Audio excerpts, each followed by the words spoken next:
The Mississippi River churned with muddy waters on the morning of May 18, 1863, as General Ulysses Simpson Grant stood atop the bluffs overlooking the fortress city of Vicksburg. The Confederate stronghold perched like a predatory bird on the eastern bank, its cannons trained on the vile waterway below. Grant's weathered hands gripped his field glasses, studying the seemingly impregnable defenses that had earned Vicksburg the nickname Gibraltar of the Confederacy. The general's mind raced with strategic calculations that would later influence military doctrine for generations. Unlike the frontal assaults that had characterized much of the Civil War, Grant was preparing to implement a revolutionary approach to siege warfare, one that combined ancient tactics with modern industrial capabilities. His 47,000 troops stretched across the Mississippi landscape, forming a semicircular grip around the city that would become a textbook example of combined arms coordination. Lieutenant General John Clifford Pemberton, the Philadelphia-born Confederate defender, had transformed Vicksburg into what he believed was an unassailable fortress. The city's natural position, elevated 150 feet above the river, provided commanding views of approaches from multiple directions. Pemberton's 29,000 men had spent months constructing an intricate network of earthworks, redoubts, and artillery positions that snaked along the ridgelines like a deadly serpent. Grant's previous attempts to capture Vicksburg had failed spectacularly. The direct assault on Chickasaw Bayou in December 1862 had cost him dearly, with over 1,500 casualties for minimal territorial gain. The lesson had been burned into his strategic consciousness. Brute force alone would not crack this particular nut.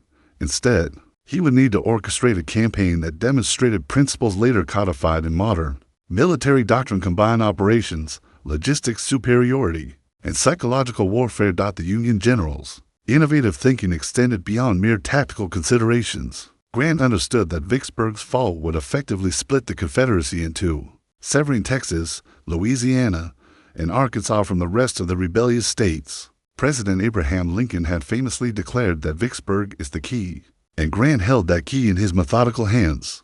As referenced in Bruce Catton's acclaimed Civil War histories, Grant's approach to Vicksburg represented a fundamental shift in American military thinking.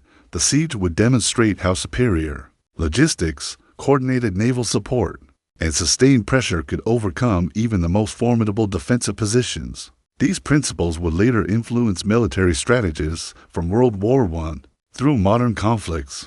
The morning sun cast long shadows across the Confederate parapets as Grant's artillery began their preliminary bombardment. Each thunderous report echoed across the Mississippi Delta, announcing the beginning of a 4 to 7 day siege that would reshape the course of American history. The Confederate defenders, many of them young men from Mississippi, Alabama, and Georgia, crouched behind their earthworks, unaware that they were about to become unwilling participants in a military experiment that would influence warfare for centuries to come. General Pemberton stood on the courthouse steps, watching the Union shells arc through the clear spring sky. His military education at West Point had prepared him for conventional warfare, but Grant's methodical approach represented something entirely new: a systematic application of pressure that would test every aspect of Confederate resolve. The siege of Vicksburg was about to begin, and with it, a new chapter in the evolution of military science. The morning of May 19, 1863, dawned with the acrid smell of gunpowder hanging heavy in the Mississippi air. General Grant's forces had completed their encirclement of Vicksburg during the night, establishing a siege line that stretched from the Mississippi River north of the city to the river south of the fortress. This strategic positioning demonstrated what modern military theorists would later recognize as the principle of economy of force, achieving maximum strategic effect with minimum expenditure of resources. Grant's logistical genius became apparent as supply wagons began rolling toward his entrenchments in an endless stream. Unlike Confederate forces, who relied on increasingly unreliable supply lines, Grant had established a robust logistics network that connected his army to the vast industrial capacity of the Union. Steamboats loaded with ammunition, food, and medical supplies churned up the Mississippi, protected by Admiral David Dixon Porter's gunboat fleet. This coordination between Army and Navy forces exemplified the joint operations doctrine that would become standard practice in 20th century warfare. The psychological dimension of Grant's strategy revealed itself as civilian refugees began fleeing Vicksburg in growing numbers. Families who had initially viewed the Union approach with defiance now found themselves caught between the military forces, their homes transformed into a battlefield.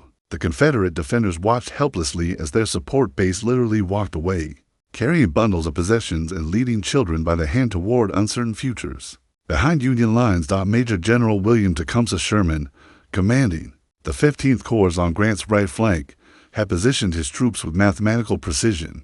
Sherman's men dug approach trenches that zigzagged toward the Confederate lines, following engineering principles that would later influence trench warfare in World War I. Each night, Union soldiers crept forward with picks and shovels, extending their earthworks closer to Pemberton's defenses under cover of darkness. The Confederate response revealed both the strengths and limitations of their position. General Pemberton had deployed his artillery with considerable skill, positioning his cannons to create overlapping fields of fire that could devastate any direct assault. His engineers had constructed a series of redoubts connected by communication trenches, allowing defenders to shift reinforcements quickly to threatened sectors. However, the Confederate force lacked the manpower to adequately defend the entire perimeter, creating vulnerabilities that Grant's methodical approach was designed to exploit. Vicksburg's civilian population found themselves trapped in an increasingly desperate situation. Women and children huddled in caves carved into the hillsides, emerging only when the bombardment temporarily ceased. The city's merchants watched their stores emptied by military requisitions, while Confederate currency became increasingly worthless as supplies dwindled. These conditions created the psychological pressure that Grant understood would eventually force surrender.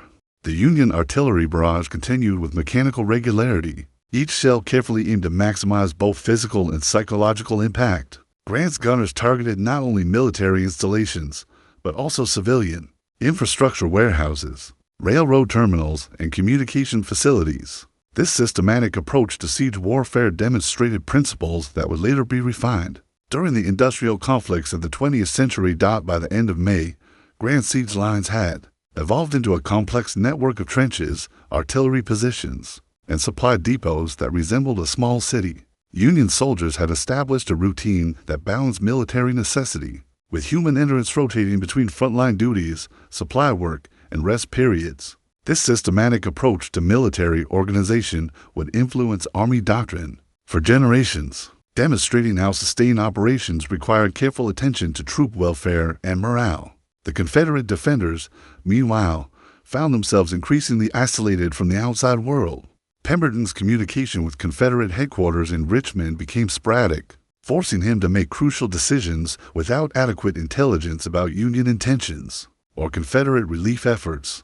This isolation demonstrated how effective siege warfare could paralyze enemy decision-making processes, a principle that would be applied in conflicts ranging from World War II to modern asymmetric warfare. The first week of June 1863 brought scorching heat to the Mississippi Delta, and with it, a new phase in Grant's methodical destruction of Confederate resistance. The Union general had recognized that time was his greatest ally. Each passing day weakened Pemberton's forces, while strengthening his own position. This patient approach to warfare represented a fundamental departure from the aggressive tactics that had characterized earlier Civil War battles.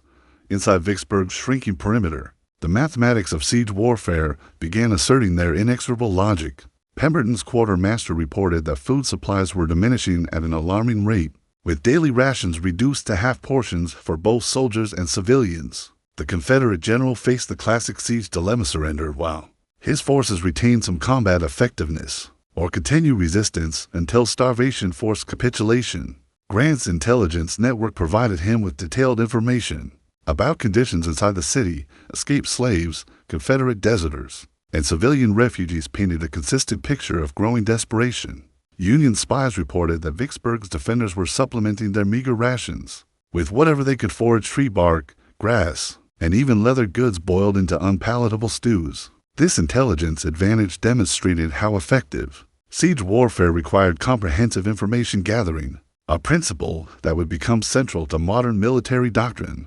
The Union Army's own logistics continued to improve throughout the siege. Grant had established a system of supply depots that extended from Memphis to his front lines, creating redundancy that protected against Confederate raids. His quartermasters maintained detailed records of ammunition expenditure, food consumption, and medical supplies, applying industrial management principles to military operations. This systematic approach to logistics would later influence military organizations worldwide.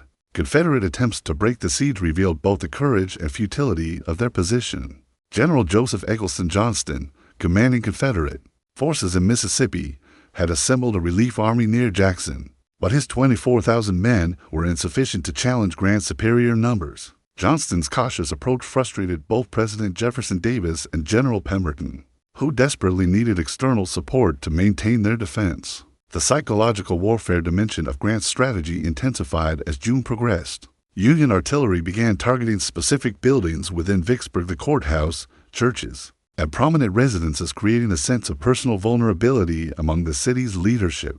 This selective bombardment demonstrated how siege warfare could be calibrated to achieve maximum psychological impact while minimizing unnecessary destruction.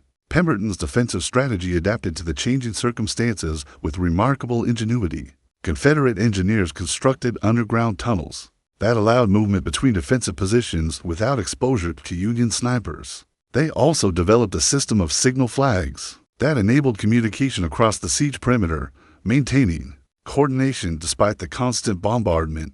These innovations demonstrated the defensive adaptability that would characterize siege warfare. In future conflicts, the human cost of the siege began mounting on both sides. Union casualties from sniper fire, artillery duels, and disease steadily accumulated, though Grant's superior medical facilities ensured better survival rates than the Confederates experienced. Confederate losses were proportionally higher, as malnutrition weakened their resistance to disease and reduced their combat effectiveness. These casualty patterns illustrated how siege warfare tested not only military skill, but also the ability to maintain human resources under extreme stress. Grant's personal leadership style during this period demonstrated qualities that would later be studied in military academies worldwide. He maintained a visible presence along the siege lines, consulting with subordinate commanders and adapting tactics based on battlefield observations. His ability to delegate responsibility while maintaining strategic oversight exemplified the command principles necessary for complex military operations. As June approached its midpoint, the siege had evolved into a contest of endurance that tested every aspect of military organization. Grant's methodical approach was systematically dismantling Confederate resistance.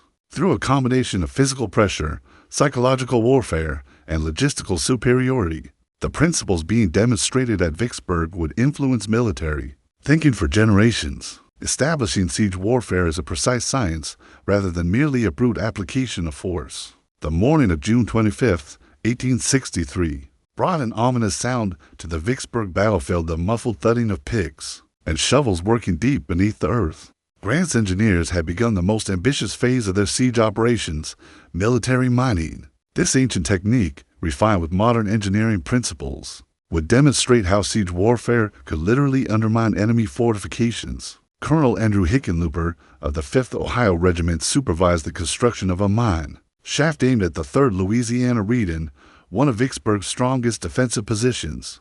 Hickenlooper's men worked in 8-hour shifts, digging a tunnel that extended nearly 200 feet beneath Confederate lines. The engineering challenges were immense, maintaining structural integrity while preventing detection, ensuring adequate ventilation for the miners, and calculating the precise amount of explosives needed to destroy the target fortification. The Confederate defenders, meanwhile, employed counter-mining techniques that dated back to medieval warfare. General Pemberton assigned his most experienced engineers to listen for Union tunneling activities, using specialized equipment to detect vibrations in the earth. Confederate miners began digging their own shafts, hoping to intercept Union tunnels before they could reach their objectives. This underground warfare created a three-dimensional battlefield that extended both above and below ground level. The psychological impact of mining operations affected both armies in unexpected ways. Union soldiers found themselves volunteering for dangerous tunneling work, driven by the technical challenge and the promise of decisive action. After weeks of static siege warfare, Confederate defenders, conversely, experienced growing anxiety as they realized their seemingly impregnable fortifications could be destroyed from below. This psychological dimension demonstrated how siege warfare could erode enemy morale. Through fear of the unknown, Grant's systematic approach to mining reflected his understanding of industrial warfare principles. He established multiple mining operations simultaneously, creating redundancy that protected against Confederate countermeasures. His engineers maintained detailed maps of all tunnel systems, calculating angles and distances with mathematical precision. This methodical approach would later influence military engineering doctrine in conflicts, ranging from World War I to modern urban warfare. The technical challenges of siege mining required innovations that pushed 19th century engineering to its limits. Union miners used candles to test air quality in their tunnels, developed specialized tools for working in confined spaces, and created ventilation systems that prevented asphyxiation. These solutions demonstrated how military necessity could drive technological advancement, a pattern that would characterize warfare throughout the industrial age. Confederate resistance to Union mining operations revealed remarkable ingenuity under pressure. Pemberton's engineers flooded their countermines with water, hoping to collapse Union tunnels before they could be completed. They also experimented with explosive charges, designed to create underground avalanches that would bury Union miners alive. These desperate measures illustrated how siege warfare could drive defenders to increasingly extreme countermeasures. The human dimension of underground warfare created unique challenges for both armies. Union miners worked in darkness, constantly aware that Confederate counter-miners might break through their tunnel walls at any moment. The psychological stress of working in confined spaces, combined with the physical demands of manual excavation, tested human endurance in ways that conventional warfare did not. Confederate defenders experienced similar stress, knowing that their positions could be destroyed without warning by underground explosions. Grant's coordination of mining operations with conventional artillery bombardment demonstrated sophisticated understanding of combined arms tactics. He timed his mining schedule to coincide with increased artillery fire, masking the sounds of excavation while maintaining pressure on Confederate positions. This coordination between different military specialties exemplified the integrated approach to warfare that would become standard practice in modern conflicts. The logistical requirements of mining operations added another layer of complexity to Grant's siege management. His quartermasters had to supply specialized equipment, mining tools, explosives, timber for tunnel supports, and ventilation apparatus while maintaining regular Army supply lines. This dual logistics system demonstrated how siege warfare required administrative capabilities that went far beyond conventional military operations. By the end of June, Grant's mining operations had created a network of tunnels that extended beneath multiple Confederate positions. The technical success of these operations, combined with their psychological impact on enemy morale, illustrated how siege warfare could integrate traditional military tactics with innovative engineering solutions. The principles demonstrated at Vicksburg would influence military thinking for generations, establishing underground warfare as a legitimate component of siege operations. The pre-dawn hours of June 27, 1863, brought an eerie calm to the Vicksburg siege lines. Union soldiers crouched in their trenches, watching the Confederate 3rd Louisiana Redan that had dominated the battlefield for weeks. Deep beneath that formidable earthwork, Colonel Hickenlooper's miners had packed 2,200 pounds of black powder into a carefully constructed chamber. The mathematical precision of their work would soon be tested in a thunderous demonstration of 19th century military engineering. At precisely 3 o'clock in the afternoon, Grant gave the signal for detonation.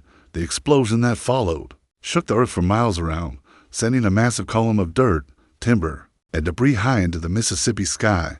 The 3rd Louisiana Redan simply vanished, replaced by a crater 30 feet deep and 60 feet across. Confederate defenders who had survived the blast staggered through the smoke and dust, their carefully constructed fortification transformed into a gaping wound in the earth.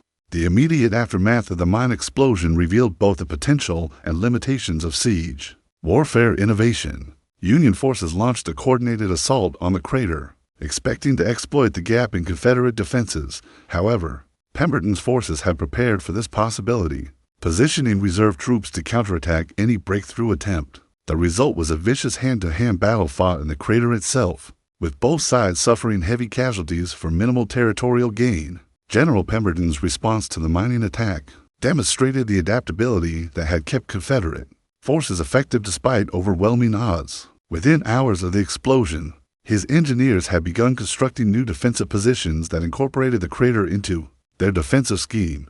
Confederate soldiers worked through the night, transforming the Union-created obstacle into a defensive advantage that channeled future attacks into predetermined killing zones. The psychological impact of the mine explosion reverberated throughout both armies. Union soldiers gained confidence from this demonstration of their engineering capabilities, while Confederate defenders realized that their fortifications could be destroyed without warning.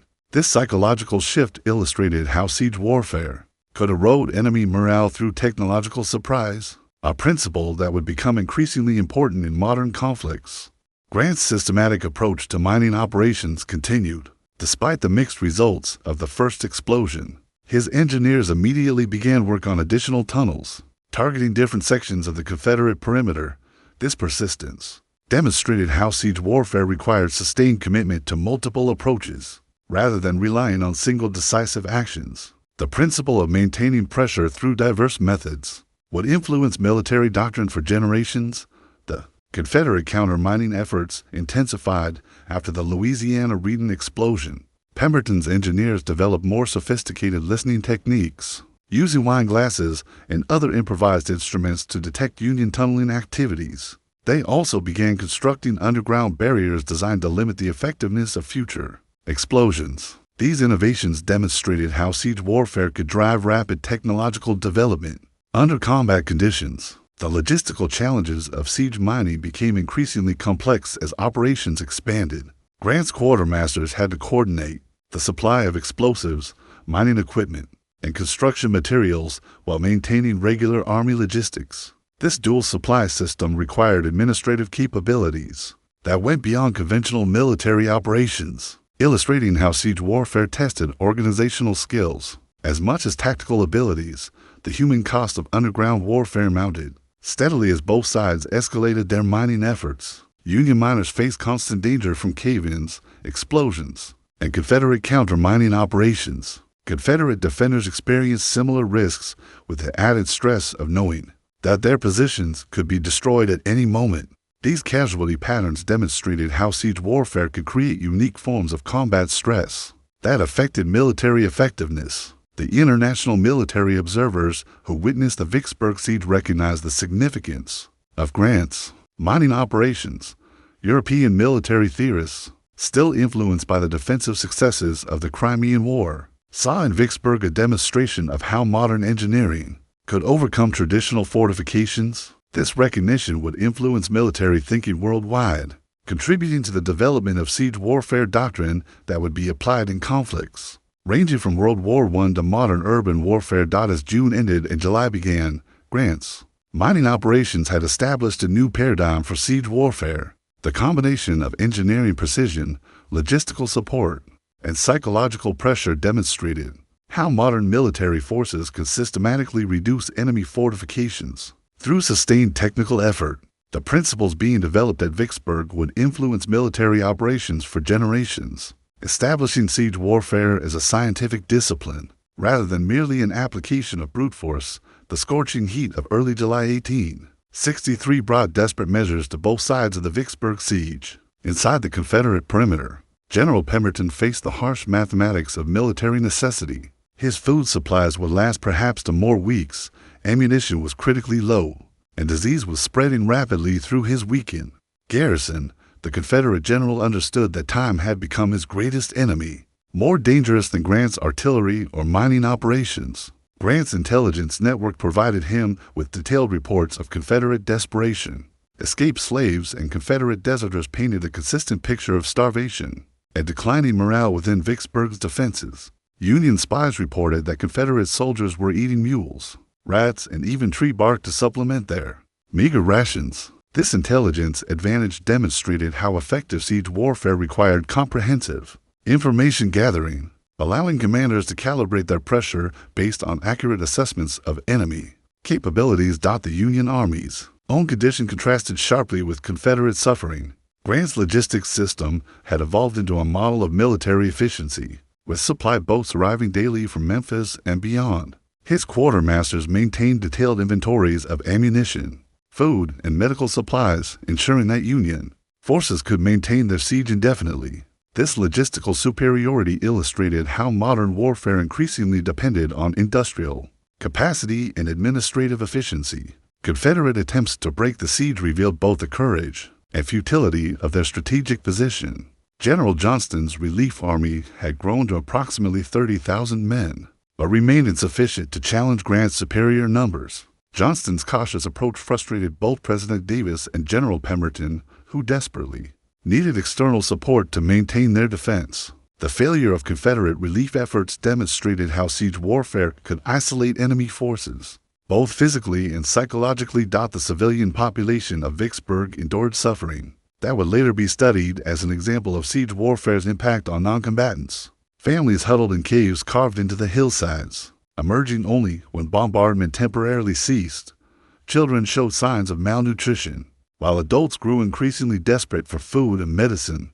These conditions created additional pressure on Confederate military commanders, who faced the dual challenge of maintaining military effectiveness while protecting civilian populations. Grant's psychological warfare campaign intensified as July progressed. Union artillery began targeting specific buildings within Vicksburg, the courthouse, prominent residences, and commercial establishments, creating a sense of personal vulnerability among the city's leadership.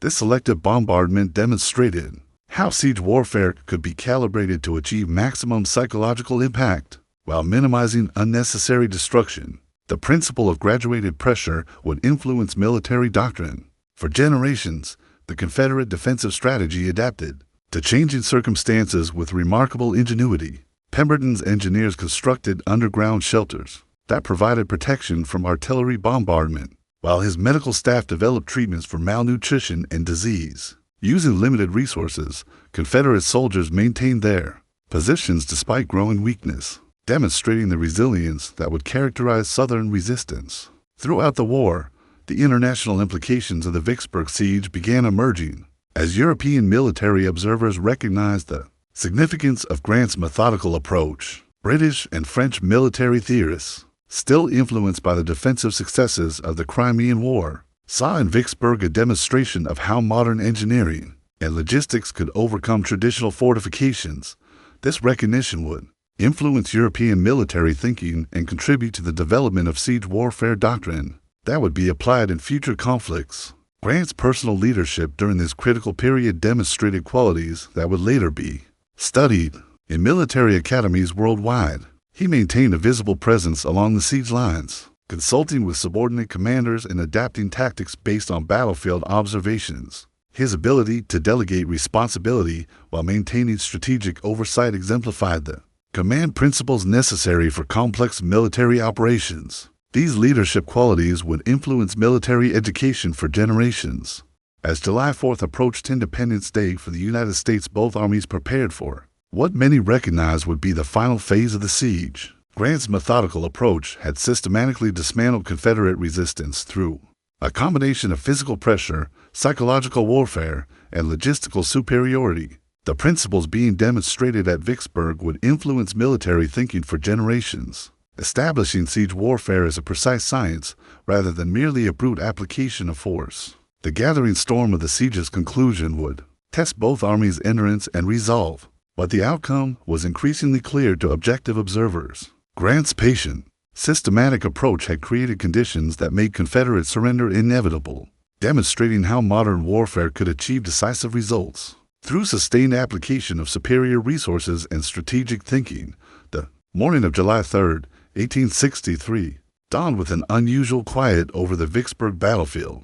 The constant artillery bombardment that had characterized the previous 4 to 7 days had ceased, replaced by an ominous silence that seemed to press against the Mississippi landscape. General Pemberton stood in his headquarters, studying the latest reports from his subordinate commanders with the grim recognition that his military options had been exhausted. The Confederate general's decision to seek terms reflected the harsh mathematics of siege warfare. His garrison had been reduced to approximately 15,000 effective soldiers, many weakened by malnutrition and disease. Ammunition supplies were critically low, with some artillery pieces rendered useless by lack of shells. Most critically, food supplies would last perhaps 3 more days, creating a timeline that made continued resistance impossible. Grant's response to Pemberton's overture demonstrated the diplomatic skills that complemented his military abilities. Rather than demanding unconditional surrender, He proposed terms that would allow Confederate soldiers to return home on parole, avoiding the massive logistical burden of transporting thousands of prisoners. This pragmatic approach illustrated how effective siege warfare required not only military pressure, but also strategic thinking about post-conflict objectives. The formal surrender ceremony on July 4, 1863, created symbolic resonance that would influence American historical memory for generations. Pemberton's choice of Independence Day for the capitulation was deliberate, attempting to secure better terms by appealing to Union patriotic sentiment. Grant's acceptance of the surrender on this date transformed the Confederate defeat into a Union victory celebration, demonstrating how siege warfare could achieve both military and political objectives. The terms of surrender revealed Grant's understanding of the broader strategic implications of the Vicksburg campaign. By paroling Confederate soldiers rather than imprisoning them, he avoided the administrative burden of managing thousands of prisoners while potentially reducing Southern resistance to Union occupation. This approach demonstrated how siege warfare could be integrated with broader political strategy, achieving objectives that extended beyond mere military victory. The immediate aftermath of the surrender illustrated the comprehensive nature of Grant's victory. Union forces captured approximately 29,000 Confederate soldiers, along with massive quantities of artillery, small arms, and military equipment. More importantly, they secured control of the Mississippi River, effectively splitting the Confederacy in two and isolating Texas, Louisiana, and Arkansas from the rest of the rebellious states. The strategic implications of Vicksburg's fall reverberated throughout both the Union and Confederacy. President Lincoln reportedly declared that the Father of Waters again goes unvexed to the sea, recognizing that Union control of the Mississippi River had fundamentally altered the war's strategic balance. Confederate leadership, conversely, understood that the loss of Vicksburg had created a strategic catastrophe that would influence all subsequent military operations. The human cost of the siege provided sobering lessons about the nature of modern warfare. Union casualties totaled approximately 4,500 killed, wounded, and missing, while Confederate losses were proportionally higher due to disease and malnutrition. These casualty patterns illustrated how siege warfare could achieve decisive results, while potentially reducing the massive casualties associated with frontal assaults. The international recognition of Grant's achievement at Vicksburg influenced military thinking worldwide. European military theorists recognized that the siege had demonstrated how modern industrial capacity, combined with systematic engineering and logistical support, could overcome traditional defensive fortifications. These principles would influence military doctrine for generations, contributing to the development of siege warfare techniques that would be applied in conflicts ranging from World War I to modern urban warfare. The legacy of the Vicksburg siege extended far beyond its immediate military consequences. Grant's methodical approach demonstrated principles that would become fundamental to modern military doctrine: the importance of logistics, the integration of engineering with combat operations, the use of psychological pressure to achieve strategic objectives, and the coordination of multiple military specialties to achieve common goals. As referenced in the comprehensive analysis found in James McPherson's Battle Cry of Freedom, the Siege of Vicksburg represented a turning point not only in the American Civil War, but in the evolution of military science itself. The campaign demonstrated how patient, systematic application of superior resources could achieve decisive results against seemingly impregnable defensive positions. The principles established at Vicksburg would influence military thinking for generations, providing a blueprint for siege operations that would be refined and applied in conflicts. Throughout the industrial age, Grant's achievement represented more than a tactical victory. It established a new paradigm for how modern military forces could systematically reduce enemy resistance through the coordinated application of engineering, logistics, and psychological pressure. The Siege of Vicksburg had ended, but its influence on military doctrine would continue for generations, establishing Ulysses S. Grant as not only a successful Civil War general, but as a pioneer of modern warfare principles that would shape military thinking well into the 21st century.